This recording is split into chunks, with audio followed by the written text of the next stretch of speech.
And so we took a few different metrics here based on what the developer is getting for this project and what the community is getting, just to look at it very objectively. So the first thing we see is the public land exchange, where there's about 60 acres or 2.6 million square feet of public land being exchanged for this site. What the community is getting in exchange is about 150 square feet of additional green space and landscaping that's accessible to the public.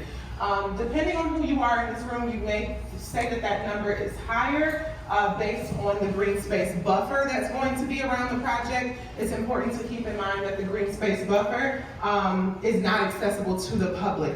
It is more than likely going to be fenced off or a part of the project in a sense where it buffers the community from like seeing and interacting directly with the facility and necessarily creating like an industrial eyesore in neighborhood, but it's not green space that's used for recreation as much as it is for aesthetic.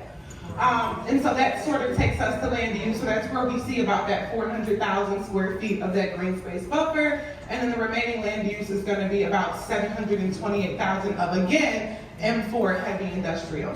And then over on the side, what is the community getting? So in addition to the 150 above, the 300,000 square feet of public green space we have here, that's including the 150 we're talking about above. So this is not 450, this is a total of 300,000. 150,000 square feet actually already exists. What's the park over east of the site? Nope, on the east side. Mallett's to the west. It's right on the east. It's like, it's not really a park. Shirley, yes. Thank you. And so there, that place is already 150,000 square feet. The developer is going to add more trees to it. And then they're also going to expand it down to Plymouth. So it'll go from 150 to a total of 300,000 over on that site. And that's the only green space that is accessible to the public. And then in terms of public tax benefits, we see that this developer is eligible for about $1.15 million in brownfield TIF dollars annually. That equates to about $13.8 million in tax abatements over 12 years. And this does not include other tax incentives. So this developer is well within their right to go to MEDC, to go to the city of Detroit and ask for well above the $14 million that they already qualify for at bare minimum.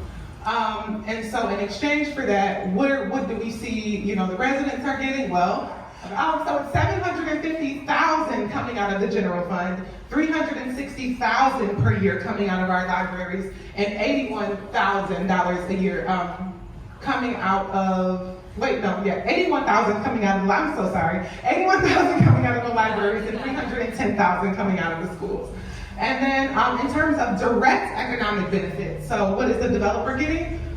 We did a calculation, since this is a site that's going to be leased. The calculation we did, so we looked up the cost of leasing industrial industrial space in the city, and we saw that currently industrial space that already exists in Detroit is being leased around $28 a square foot. Brand new industrial space is going for about $40 a square foot. So we took the average of those two, and at about $34 a square foot for this 728,000 square foot facility, this developer at minimum is earning about $24.7 million a year at this site.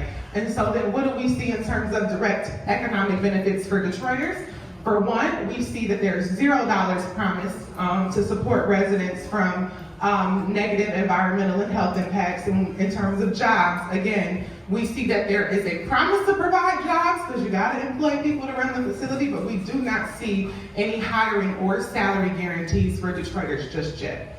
And then lastly, in terms of redevelopment, the developer is getting a brand new 728,000 square foot heavy industrial facility, and community is getting unspecified playground enhancements at Mallet Park.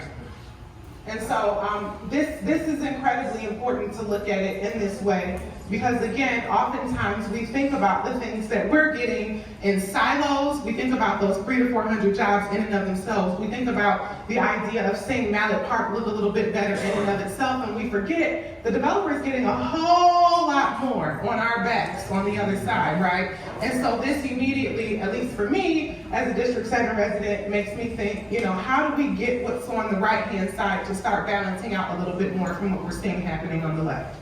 So, right, developers have a fair amount of autonomy with their investments and working with community, as long as no community agreements present a conflict of interest with the city, right? This is specified in section 13, right, of the CBA mandate, the community benefits ordinance. It says the developer may voluntarily enter into any contract or agreement related to the Tier 1 project that does not pose a conflict of interest with the city. So that means you do not need to trigger, right, the CBA in order to demand a community benefits agreement. You can demand a community benefits agreement whenever you like.